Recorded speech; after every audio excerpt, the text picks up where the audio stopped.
right, here we go. Another Wildlife Wednesday session. We are on the go this morning with a very special guest who has blessed us with his presence for the second time.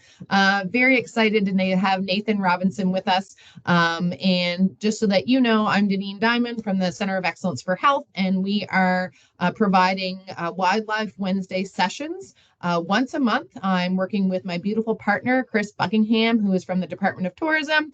And him and I came up with a schedule with all kinds of beautiful experts that really love to share their knowledge, but also share their passion for what they do. And I will not steal Nathan's thunder because he is probably one of the most passionate people I have met in this project, and brings all kinds of expertise to his craft, which is photography.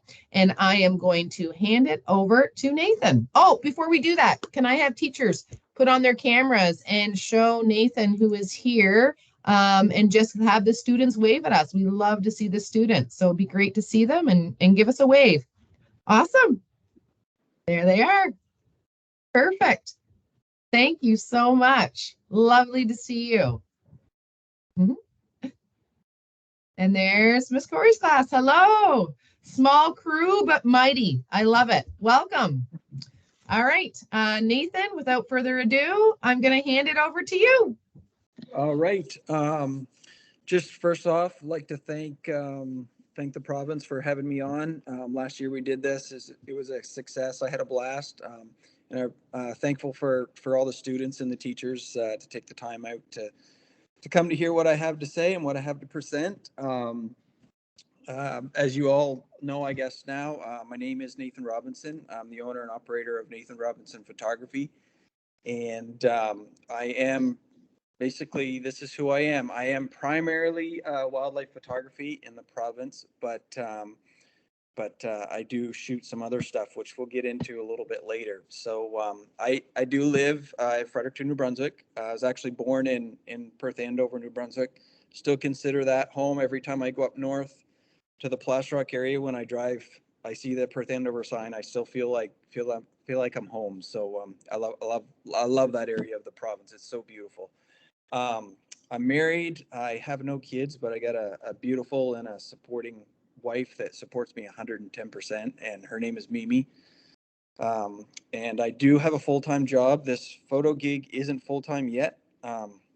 Seems to be going in that direction, but as for now, I do have a full-time job in the automotive industry.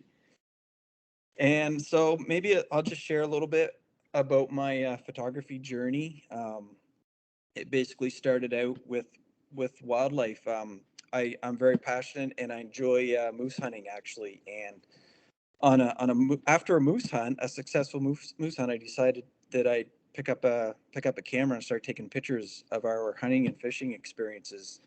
So it kind of evolved from that. I just fell into the love of wildlife, seeing these animals, watching them, encountering them, watching them do what they do, like watching them feed, watching them interact with each other, watching them interact with other animals, like seeing a deer or a moose, for instance, and up in the tree, a squirrel comes down out of the tree and is chirping, and it runs like by the moose or the deer, and just see how they kind of like they actually acknowledge that other little animal, right? It could be 1,000-pound moose, but they still hear it's there. They acknowledge it. They watch it. It's so cool. It's so neat. And it just really, when I started actually watch animals with my camera, it really something clicked in me, and it just, yeah, and I can't explain it.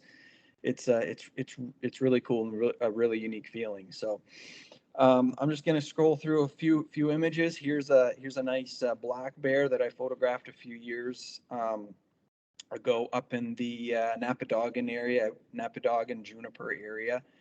And this was kind of a unique encounter where I was on my way back from filming some moose, and I was actually in my vehicle, and I drove by the side road, and I just seen something black. So I stopped, got out of my vehicle, and this bear just happened to be feeding along in the fresh bushes and grass and stuff. and the grass was so high and the bushes was so high. All I could see was the top of his back. And so a thing with wildlife photography, a lot of times you got to be very patient, and you got to wait and hope that the bear doesn't notice you, and or the animal doesn't notice you. And normally if you're pretty close to them, eventually they're going to figure out, and they're going to figure you're there. So basically what I was waiting for is, normally a bear, when it catches scent of something different or it hears something, it'll stand up on its hind legs and kind of look around. And this was the perfect opportunity because he was kind of hunkered down in the bushes. And sure enough, I waited 10 or 15 minutes and had my camera ready. And when he either caught the scent of me, or he maybe heard me move a bit or something, and he stood right up on his feet, and I was ready to fire away with my camera. And this is one of the images I got. So just kind of cool. He's got a little piece of grass there in his mouth. So yeah, just one of the many cool encounters I have in New Brunswick. Here's just a little songbird, a little sparrow, um, that you encounter every day in the woods. And they might not be the biggest or the most dangerous animal out there, but they're all cute, and they usually offer a pretty cool opportunity to photograph. And here's a cow and a calf moose. Another pretty cool experience where I've got a favorite spot that I go to once in a while every June, where the cows, they bring their calves to feed, and they go in the water, and there's a lot of vegetation in this water and along the areas of the shore. And they actually, this cow come out to the shore only probably 30 feet from me and jumped into the water. And then all of a sudden I seen the little guy come out, and I'm not sure if it was, but it's very possible that I captured on not on video but on images, this little guy's first jump into the water and first swim across the stream. So it was pretty cool, just a very, very unique experience. And they just kind of wandered off into the distance, down the swamp beside me. So yeah, just really neat. Um, Here's a really nice bull moose that I encountered a few years ago. Our province is just full of these amazing animals. And one thing you're gonna notice is moose are my passion. I love them. I appreciate them. They can be very intimidating, which makes it very exciting when you do encounter them. But this is just one of those images that you can get if you find an animal and you don't get too close, but you just watch them and you observe, and if you're quiet, if you can stay downwind of them so they don't smell you, and you don't present any danger to them. Sometimes they'll just chill out. And this bull moose I spent probably 25 minutes with, as he was just feeding along the edge of the woods. So and that's when you can get the most unique and coolest images, I guess, of an animal doing their own thing, not just staring at you, but actually they're in their environment. And so here's actually the same moose. I actually followed him into the woods, and was able to get some more images as he just kind of wandered away.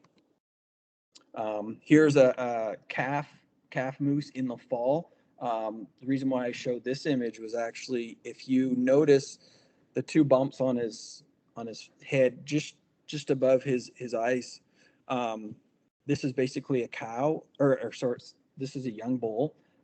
You can tell by the protrusions here, where next year basically he will have antlers. So it's kind of cool. In the early to late fall, you can actually see the calves from that spring, if they're actually a bull or a cow, which is kind of cool. So yeah, and another thing, wild turkeys. Um, our province, something fairly new to our province. We do have a hunting season for them now, and this last spring I challenged myself to learn how to call them, and have them respond to the call and come in. And one morning I had these three beautiful toms come in with this hen, and the lighting was just phenomenal, as you can tell. One of my Probably one of my favorite photography experiences ever. So moving on. here's a pretty unique story. I think I shared this story with the classes last year. So um, yeah, it still stands out to me as probably it'll never happen to me again. But I was very, very fortunate.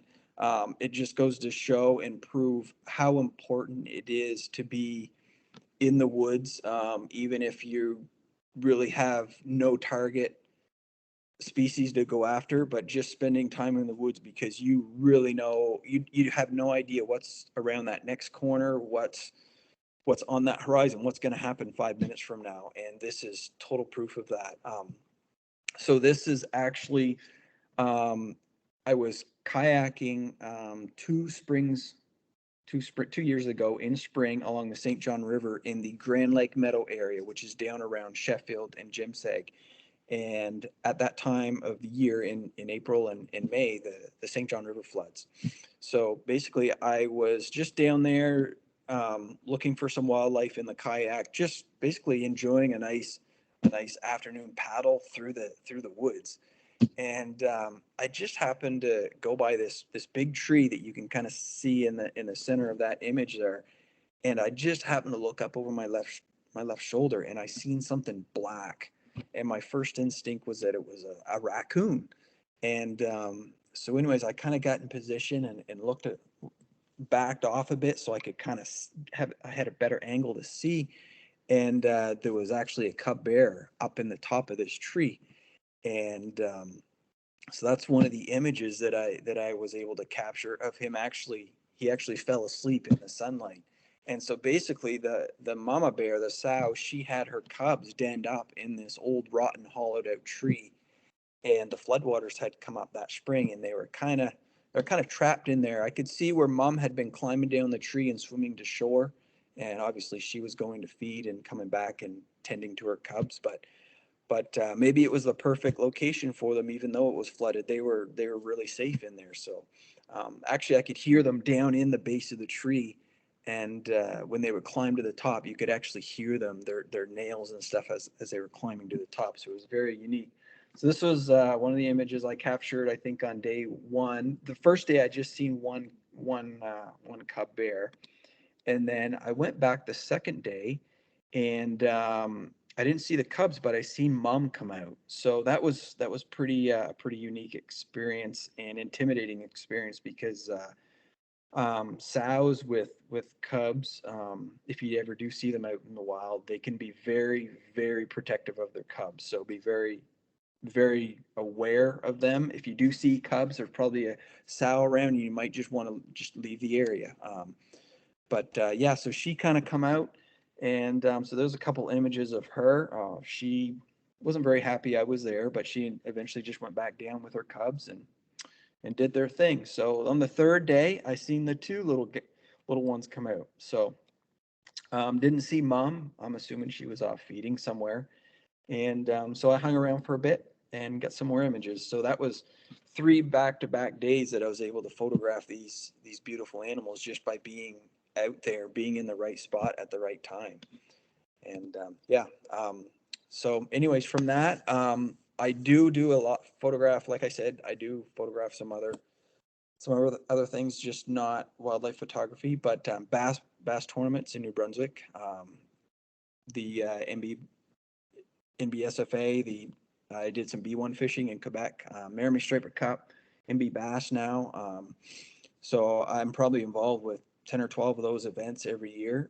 But that has really helped propel me and help me really learn how to photograph. It's fast paced. You never know when a fish is going to jump out of the water, like here. So that's actually it's really helped me propel me to become the photographer that I am. Here's just another cool image up around the Woodstock area.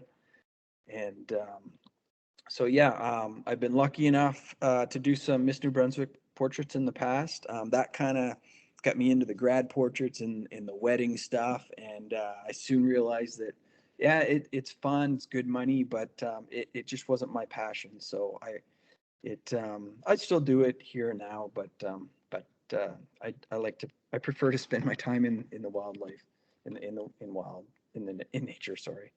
And so, yeah, of course, sports, motorsports, love motorsports. Actually, Mrs. Rasmussen, Holly Rasmussen. We've spent a lot of time at the racetrack. I love her, her husband, Glenn. He was a great stock car driver in the province of New Brunswick, and I've spent a lot of time filming him through the days.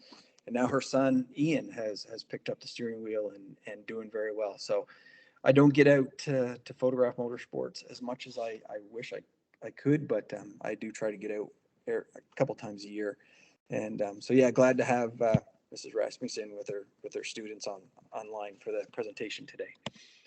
And something I did try a couple years ago. I became a licensed New Brunswick wildlife guide, and so now I offer workshops. I do focus on moose, especially during the fall.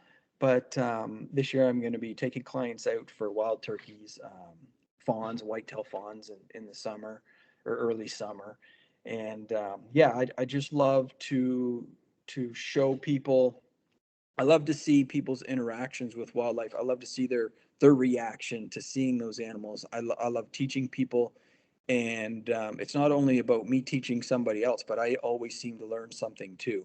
So, but it's very it's a very being a guide is a very unique experience in itself. It's hard to do wildlife and be a guide, wildlife photography and a guide at the same time, but it's a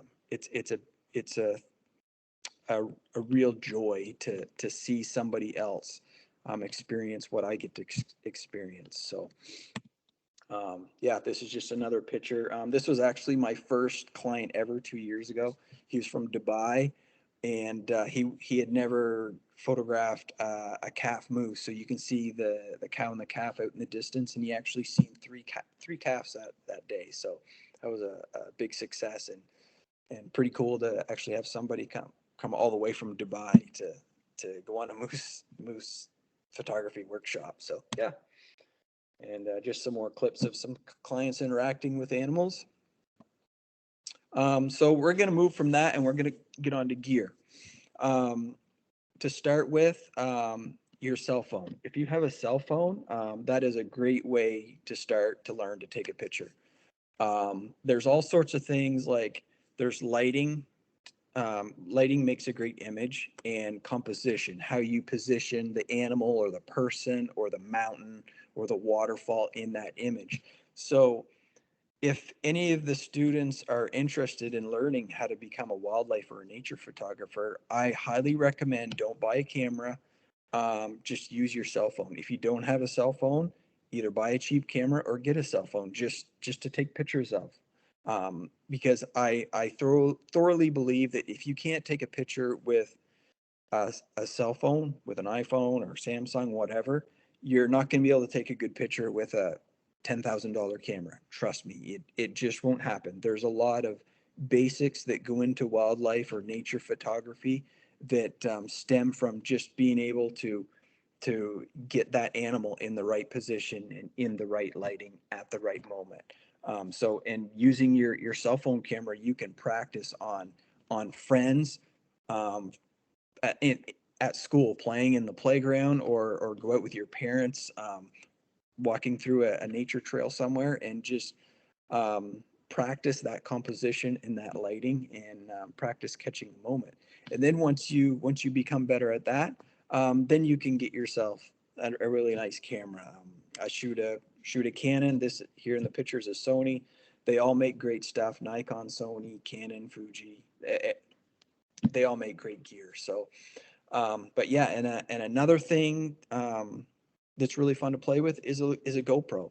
They're not great for filming wildlife because they're such a wide angle lens, but I use them for like capturing, setting them up on the ground, or hooking them to a tree to capture video of me filming wildlife. It's a great tool to use to capture parts like B-roll, capture parts to help tell the story of what you're doing. And actually, your camera, your video, and your the images of, or sorry, not camera, but your phone. That camera is a great tool to just use tell a story of maybe it's a trip you and your parents are going on, or you're just hanging around your backyard, or you're at school. But yeah, I totally encourage, if you're wanting to get into wildlife photography, or any type of photography, pick up your phone first and start there. Go on YouTube. There's some amazing videos on there. That's really how I learned a lot of what I know today. Is I basically went to the school of YouTube and just spent hours and hours searching and trying to learn, and then doing trial and error, going out into the field and trying those things. So I'm just checking my time here. It looks like we're just over 20 minutes, so I better carry on. So why do I do what I do? The hunt, playing the win, learning your subject. I love learning where wildlife are, why they're not here today, but they might be there tomorrow. The wind is a big factor. Noise.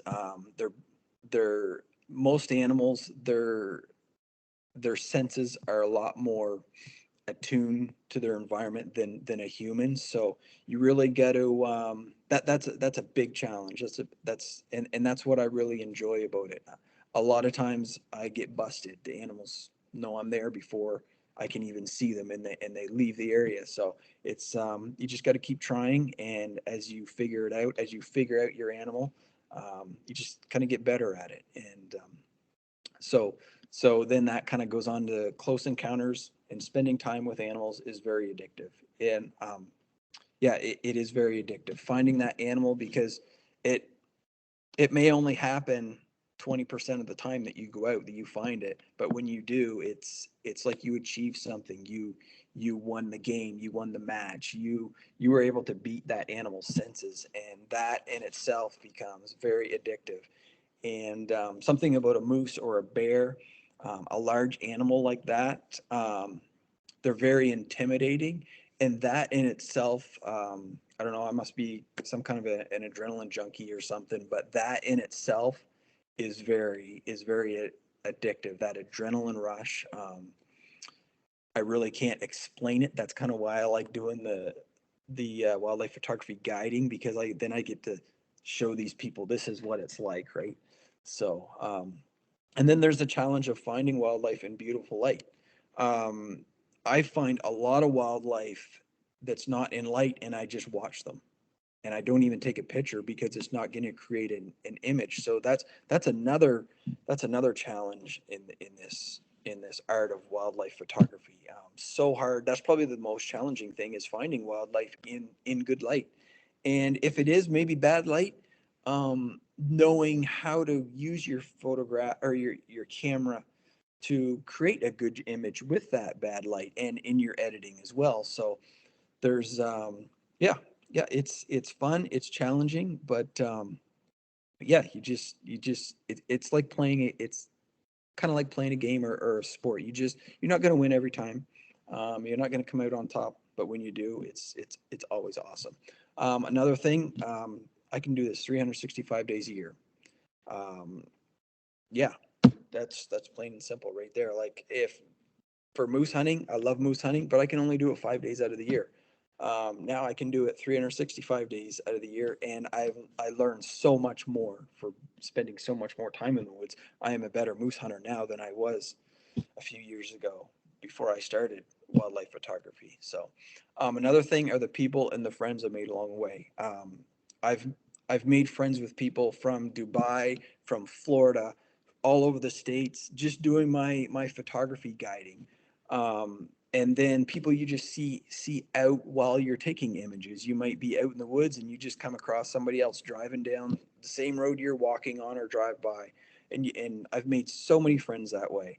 Um, and that's probably one of the coolest things about wildlife photography, is you do spend a lot of time out in the woods alone, but when you do see people out there enjoying the same passion you have, you connect right away, and you make your friends for a lifetime. And that's very special, and something very unique to this.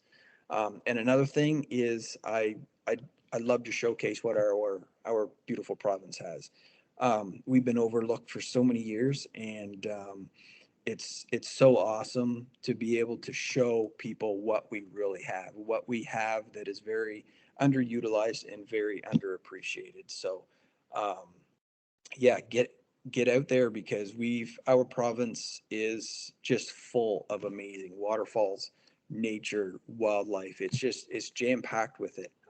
So I really encourage people to get out, and maybe not this winter, but I guess it's not that cold out. But anyways, yeah, wait for some nicer weather maybe, and go see what you find.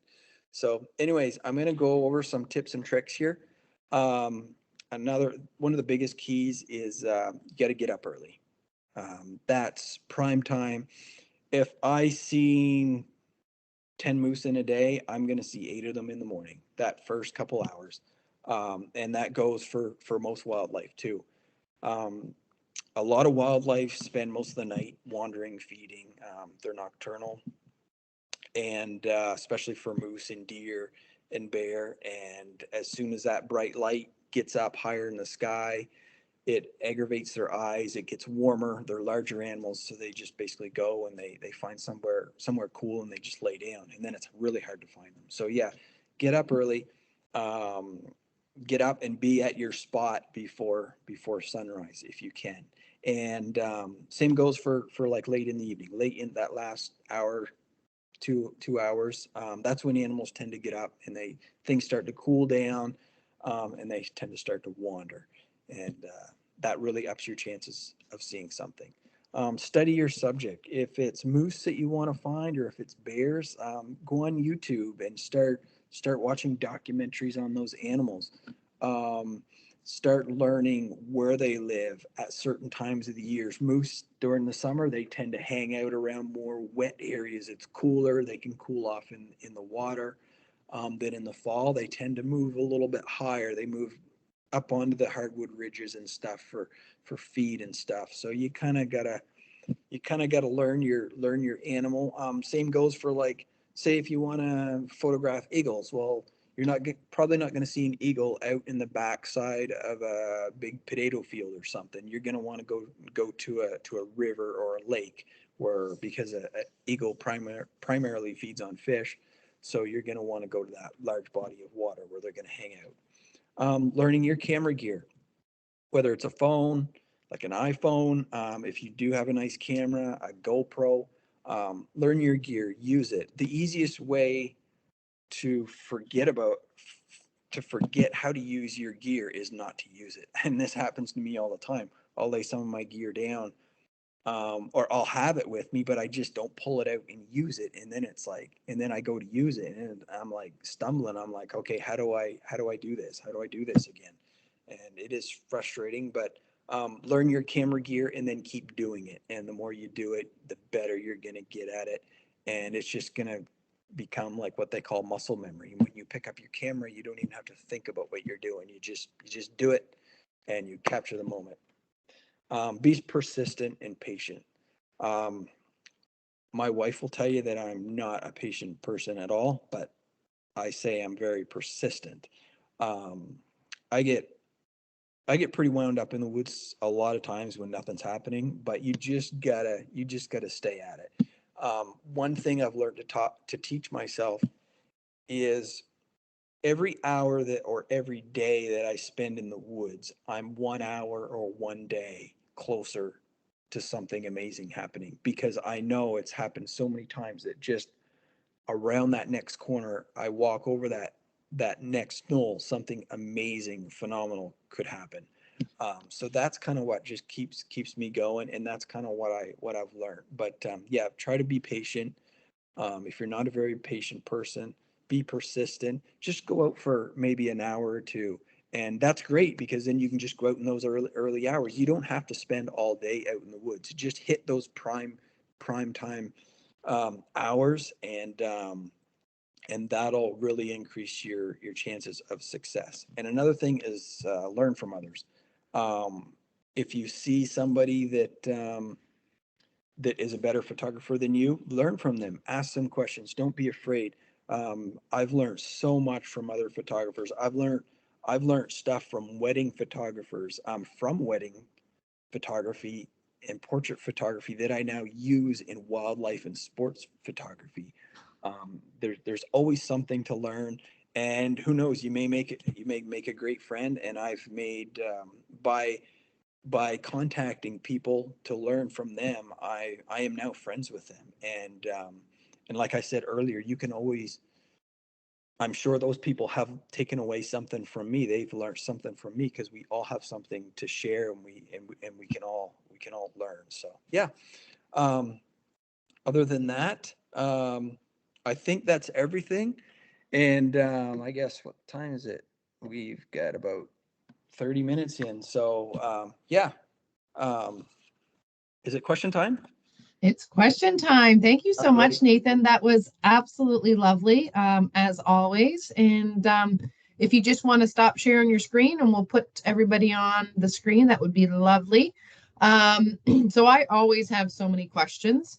Yep. And I think you may have answered this last year, but how old were you when you started diving into photography professionally?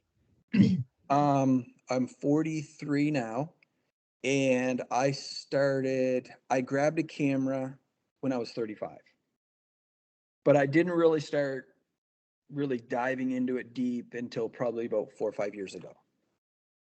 So Wow. I'm a bit of a late bloomer, and I wish I started when I wish I had one of these when I was, 12 years old, to start taking pictures. And did you know when you were 12 years old that this was something that you really enjoyed? Like, did you play around with photography, or was it just all of a Um, sudden you were like, I really no, want to throw? I kind of always dabbled in it. In my late teens, I had like the little point and shoots that I'd take to like my snowmobiling trips, and I was always kind of in it a little bit, but I never really took it serious. Yeah, Okay. so the interest was always there. Yeah. Okay. We got two questions in the chat. The first one is, what type of camera do you use? I'll show you what I use. I shoot Canon, not because it's better than anything else, but it's just what I've always shot. So, and it works for me.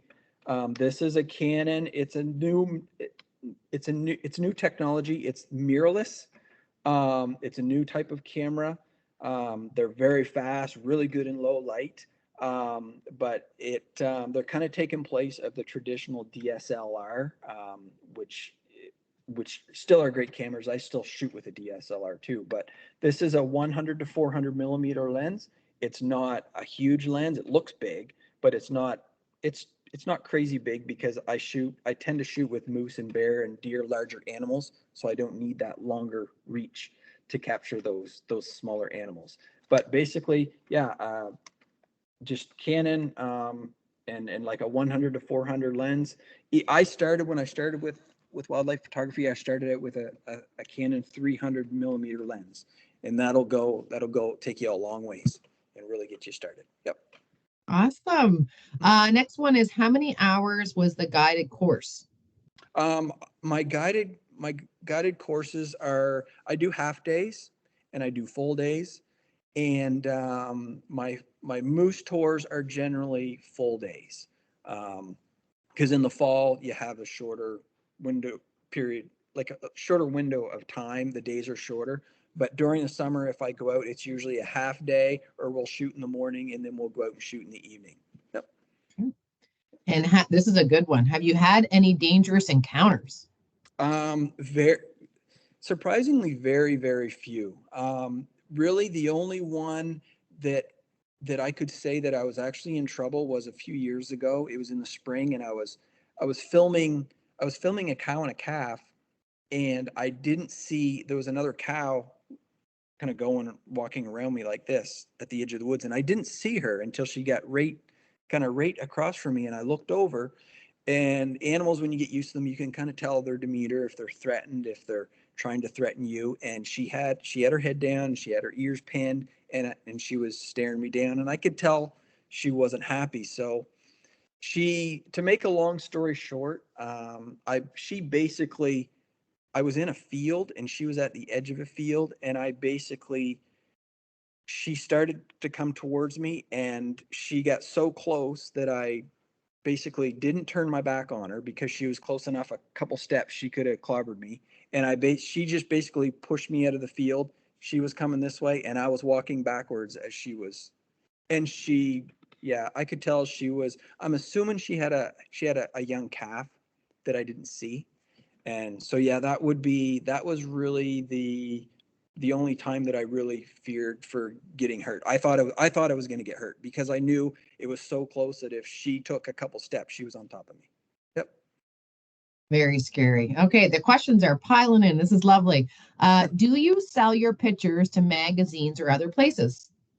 I sell them to, I haven't sold any to any, or no, I shouldn't say that. I've sold a couple to some magazines in Newfoundland. But I do sell some images to the province of New Brunswick, MB Tourism, which I'm very grateful of. And I do sell a fair amount of prints to people that follow my work.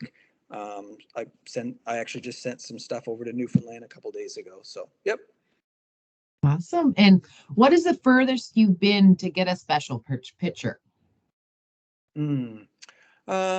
Most of my images are captured right here in New Brunswick. So, I've drove 3 or 4 hours to search for an animal before one way. And yep. This is a great one because this is a great question that I wanted to ask. How do you stay creative? Um, I think I think Mother Nature does that for you in ways of you never seem to capture the same image twice. Or you do, but I'm always looking for, I guess I'm always looking for light environmental images, like maybe going out in the rain.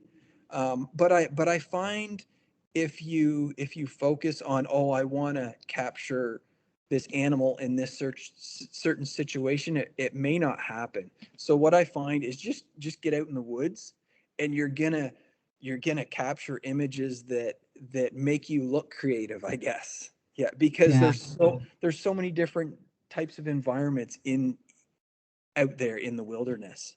Yeah. absolutely. Yep. And lighting is everything for sure. I love it. It is. Yeah. One student wants to know what type of frog was on your second slide. That was an American toad. Yep. An I American toad. Huh. I And found him me and my wife was photographing waterfalls in Bay of Fundy, or not in Bay of Fundy, but in Fundy National Park. And we were just hiking along, and he just happened to be hopping along the trail. So I was like, cool profile pic, right? he was clearly a far away from home. Yes. Yeah. Yeah. What is one thing that you wish you knew when you started photography? Wow. Um, One thing I wish I knew. Um, I would say I would say timing. Um, being spending this would maybe be like my number one tip, maybe. Because I didn't know this. But I knew it, but I didn't practice it. I'd be lazy and I'd go out in the afternoon, right? Timing. Early morning, late evening. Yep. Oh, Yep. Practice awesome. it. I preach it now. And that's discipline, right? Yes, discipline. Yep. Absolutely. Yep. How long have you sat in one place to capture the perfect picture? I have 3 years ago, the bear image of the bear standing up when he was feeding. I had spent 30 hours sitting at a small lake in the Napadogan area. 30 hours. I never moved. Well, I did move. I went back to camp that night, but I spent 2 full days and then some that morning and to photograph moose, and I only seen 2 moose, and it was a cow and a calf at the same time. Wow. Yeah. And then Discipline I again. and then I seen that bear on my way out. So, Hmm. but See? there are don't let that discourage anybody, because there's days you go out and you just see wildlife everywhere. It's Yeah, just the way it goes. Yeah. that's right. Where have you seen the biggest bull moose? Um, I can't tell you where, but it's in the like the Renouse area. I'll say it's on Acadian timber land. That's some property that I go on, and that's where I do a lot of my searching for moose. The biggest moose, yeah, he was. If you're familiar with moose or not, he's about a 63-inch bull. We've been following him for 2 years now, but I've been in close quarters with him on 2 occasions, and he's just a phenomenal. He's the biggest bull I've ever seen in my life and filmed. He's an absolute giant for New Brunswick. Yep. Beautiful. Yep. Okay, last question here. Oh, no, we've got one more. What is the most important thing to remember when shooting nature? Um, respect them. Respect their. You can get close, but respect that distance. Um, don't don't if you only have a cell phone, like I'll see people, or I've seen pictures of people getting way too close to animals. Respect that, you know what, you have a cell phone, you can't get super close, you're not going to get that tight shot. um, Especially when you're dealing with moose or bear or anything like that, because they can turn on you, and they're very fast, and they can be very dangerous. So just respect wildlife, respect Mother Nature. um, when you're in the woods, if you're camping, or if you have a cup of coffee, don't throw the Tim Hortons cup out along the side of the logging road and worry about somebody else picking up. Don't do that. Yeah, just respect Mother Nature. Right. Yeah. Yep. Excellent. And we'll take these last two questions. Any interest in landscape pictures, and are there better seasons for them? Yeah, I do a little bit of landscape. What I love is capturing an animal In- and having them in the landscape. I love showing my animals in their environment. But I do capture some landscape stuff when I'm kind of bored and I'm out there and I'm not seeing any wildlife. What was the second part of the question? Sorry. what is the most common animal you come across? Oh, sorry. Oh, No, are there better seasons for oh, them? better seasons. I don't think it really depends on what you're trying to capture. If you're trying to capture snow, wintertime, the fall is great for colors. So you can go back to the same, say if you're photographing a waterfall landscape, you could go back to the waterfall, spring, summer, fall, winter, and capture 4 different images of that same waterfall, but it looks different, right? That would be cool. I would Yep. love that. Yeah. And then the last one here, what is the most common animal you've come across? I guess that really depends where I am. Northern New Brunswick, it's definitely moose. There doesn't tend to be a whole lot of deer up there in the areas I go to. Now, where I go, I know areas that have a lot of deer. So I guess it's hard to say the most common animal I find, because I tend to find myself, if I want to photograph a deer, I go where the deer are hanging out. But if I had to say one, probably a red squirrel. Squirrels. Yep. Yeah, And squirrels are different in every province. It's so interesting. Like I grew up in Nova Scotia, and my Nova Scotia family comes to visit, and they're like, your squirrels are huge. I'm like, I don't know. I guess I'm just used to them, but very yeah, different. yep, yep. Yeah. Awesome. Well, obviously, huge engagement, Nathan. Lots of great questions. Thank you so much for attending, teachers, and we really appreciate you being here. If you didn't put your class and school and numbers in the chat, please put that there. I know some of you said it over um, the microphone, but if you could just put that in, type that in really quickly, it helps with our data and people that are looking at the video. Obviously, the video for Nathan will be posted on our website under Center of Excellence for Health under Speaking Series. And this will be our first time that we have somebody double featured. So, Nathan, congratulations to that.